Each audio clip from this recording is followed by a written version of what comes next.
Қазіргі уақытта Азмар премиум мектебінің директоры болып табыламын. Тек қана мына шығармашылық қана емес, оның ішінде мына кітапты оқу және де мына үлкен сахнаға шығу ретінде ұнап жүретін қозғалыс бар. Сол қозғалыста студенттерді 15 жыл бойы бірге жетелеп үлкен Қазақстанның атынан шыққан үлкен әлемдік чемпионаттарға жол тартқан болатынбыз. Онымен қоса қазіргі уақытта 10-11 сыныптарға арналған Самға High School сияқты мектепке де әрқашанда қорықпай еңбек етсеңіздер, әрқашанда белгілі бір жетістіктерге жетесіздер деген кәміл сенімдемін. Және де әрқашанда ешқандай істен қорықпаңыздар. Сәлеметсіздер ма? Менің аты жөнім Жартай Жанибек Маратұлы. Қазіргі уақытта Азмар премиум мектебінің директоры болып табыламын. Онымен қоса Қазтұтыну-да Қарағанды университетінің тұрақты даму және креативті индустриялар ғылыми зерттеу орталығының директорымын. Қазіргі уақытта тағы да экономика саласы бойынша философия докторымын, қауымдастырылған профессор. Өзім қазіргі уақытқа дейін Нұра ауданы, Киевка кенті, қазіргі атауы Нұра кентінде туып, сол ауылда білімімді алып, мектепті бітіріп, 2004 жылы Қарағанды облысына академик Евгений Арыстанұлы Бөкетов атындағы Қарағанды университетіне оқуға түскен болатынмын. Енді ауылда кішкентайынан бастап өзім туып өскен жерім ретінде, одан кейін сол жерде білімімді алдым. Білімім енді іргетасы қаланған мектеп, бұл қазіргі атауы Мағжан Жұмабаев атындағы Нұра орта мектебі болатын. Бұл мектепте 1-ші сыныптан бастап 11-ші сыныпқа дейін оқыдым. Сыныпты мектепте оқыған уақытта енді шығармашылық басында әрине өз-өзімді таба алмай, белгілі бір салаға көзімді былайша айтқанда тігіп, белгілі бір істермен айналысқан болатынмын. Бірақ өсе келе жаңағы өзіме ұнайтын салалардың барлығын қатысып, қарап, жаңағы шығармашылыққа тоқтала бастадым. Мектепті оқып жүргенде үлкен сыныптарда өзіме тек қана шығармашылық қана емес, оның ішінде кітапты оқу және де үлкен сахнаға шығу ретінде ұнап жүретін. Одан кейін, ұнап жүргеннен кейін, аудан аралық, одан кейін ауданның ішінде, мектеп ішіндегі барлық іс-шаралардың барлығына менің мұғалімдерім байқап, үлкен енді ведущий ретінде қоятын. Одан кейін ары қарай сол дағдыларымның, іскерліктерімнің барлығын шыңдала отырып, мен сол мектеп кезімде ары қарай балалардың алдына шығып, үлкендердің алдына шығып, мұғалім болам ба деген арманым туындаған болатын.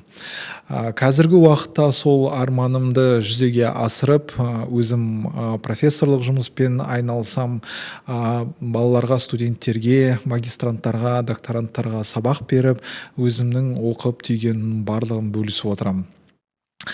Онымен қоса тағы да негізі жаңағы өзімнің университетте оқыған кезде педагогикалық мамандыққа түскен болатынмын. Ол педагогикалық мамандыққа менің үлкен апам алып келген болатын. Сол алып келген уақытта ең басында әрине қарсылық білдіргем, бірақ ол қарсылығым 4 жыл университетте оқығанда жоқ болып, өзіме жаңағы таңдаған мамандығым ұнай бастады. ұнай бастағаннан кейін енді ары қарай өзімнің кәсіби жұмысымды өзімнің педагогикалық мамандығым бойынша жалғастыратын болдым. Жалғастырған кезде магистратураға түсіп, докторантураны бітіргеннен кейін сол оқып жүргенде де студенттерге жаңа тәжірибелік жұмыстармен, одан кейін жастардың бастамаларымен, стартаптармен, жастардың бизнеспен айналысуы бойынша өте үлкен сондай жұмыстар атқарып, белгілі бір жетістіктерге жеткен болатынбыз. Онымен қоса Enactus Қазақстан деген үлкен бір республикалық, былайша айтқанда, қозғалыс бар. Сол қозғалыста студенттерді 15 жыл бойы бірге жетелеп, үлкен Қазақстанның атынан шыққан үлкен әлемдік чемпионаттарға жол тартқан болатынбыз. Мінекей одан кейін өзімнің 2019 жылдан бастап 2021 жылға дейін докторантурада оқып ғылыми жұмысымды осы жастардың бастамаларымен, олардың стартаптарын жүзеге асыру сияқты бағыттарды зерттей отыра ғылыми атағымды қорғап, ғылыми жұмысымды қорғап шығып, қазіргі уақытта осы саладағы ғылым докторы атанған болатын. Енді негізі маған көбісі сұрақтарын қояды, яғни таңдаған мамандығыңды өкінбейсің ба, басқа салаға кетер ме едің деп. Жоқ, мен осы педагогикалық мамандыққа алып келген үлкен апама қазір өз ризашылығымды білдіре отырып, негізі осы педагогикалық мамандықта өзімнің кәсіби жолымды бастағанымды, жастармен бірге жұмыс жасап жатқанымға, одан кейін жастарға қол ұшын беріп, оларға мотивация беріп, жетелеп келе жатқаныма өте қуаныштымын. Және де әрі қарай осы ұлт қазынасы жобасы ішінде бұл да бір үлкен бір құрал ретінде, үлкен жоба ретінде ауыл жастарын, әсіресе өзіме ыстық туған жерімнің жастарына көмектесетініне мен әрине кәміл сенемін. Енді өзім осы уақытқа дейін, қазіргі уақытқа дейін жеке бизнесімде, кәсіби өмірімде білім беру және ғылым саласымен тығыз байланысты.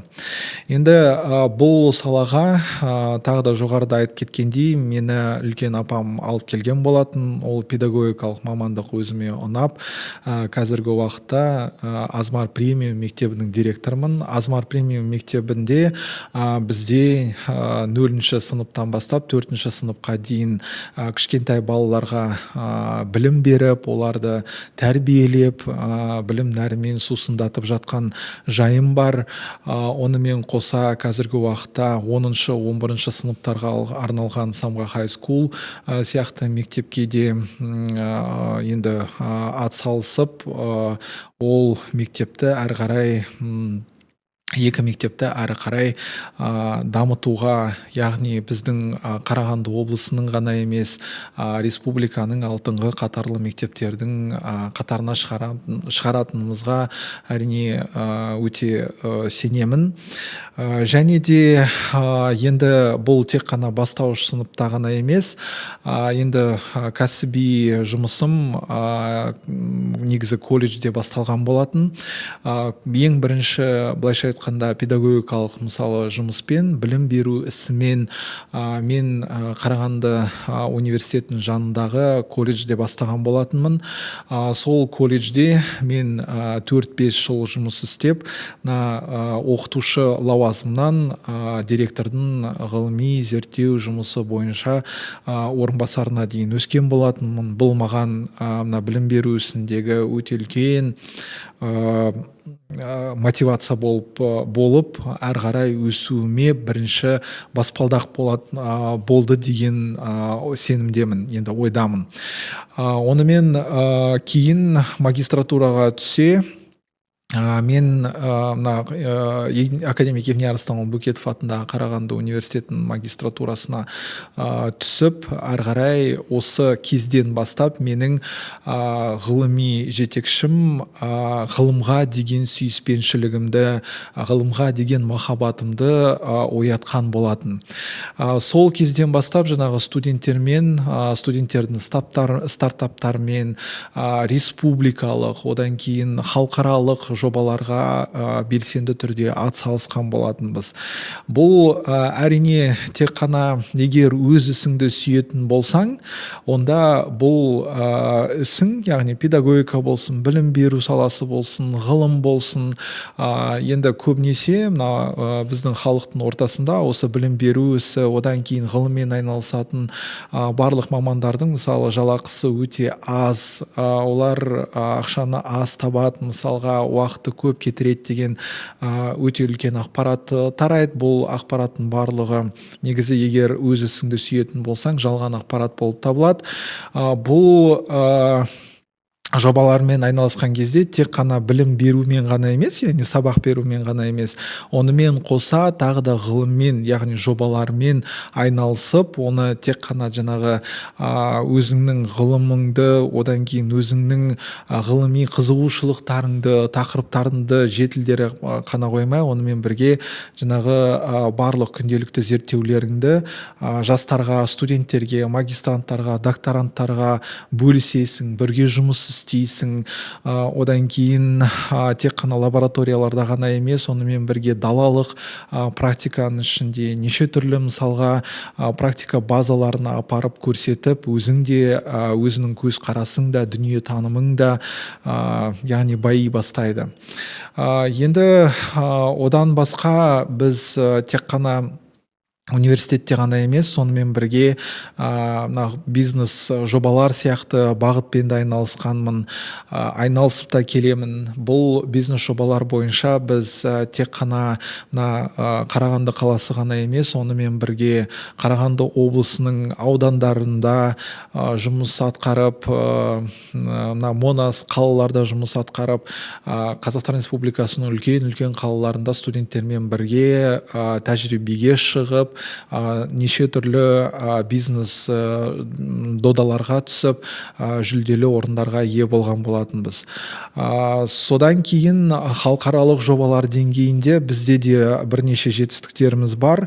Мен өзім 2 жобаға қатысып, үлкен мемлекеттерге, яғни Литва, Аргентина, Япония сияқты мемлекеттерге өзімнің білімімді шыңдап, біліктілігімді жоғарылатып, одан кейін оның барлығын өзімнің сабақтарыма енгізіп, сабақтарына енгізіп, инновациялық технологиялардың барлығын қолдану үстіндеміз. Одан кейін енді қазіргі уақытта сабақ берудеміз. Тек қана мектепте стратегиялық бағыттарды, операциондық, тактикалық бағыттарды ғана жетілдірмей, өзім параллельді түрде студенттерге, магистранттарға ғылыми жетекшілік етіп сабақ берудемін. Және де бұл салаға келгеніне мүлдем өкінішті емеспін, қуанамын. Және де осы жолды, білім беру саласын, ғылымды таңдаған барлық жастарға міндетті түрде өзімнің көмегімді беріп, әрқашанда енді осы саламен айналысуға шақырамын. Құрметті жастар, енді сіздер егер білім беру, ғылым болсын, спорт саласы болсын, мәдениет саласы болсын, әрқашанда қорықпай еңбек етсеңіздер, әрқашанда белгілі бір жетістіктерге жетесіздер деген кәміл сенімдемін. Және де әрқашанда ешқандай істен қорықпаңыздар.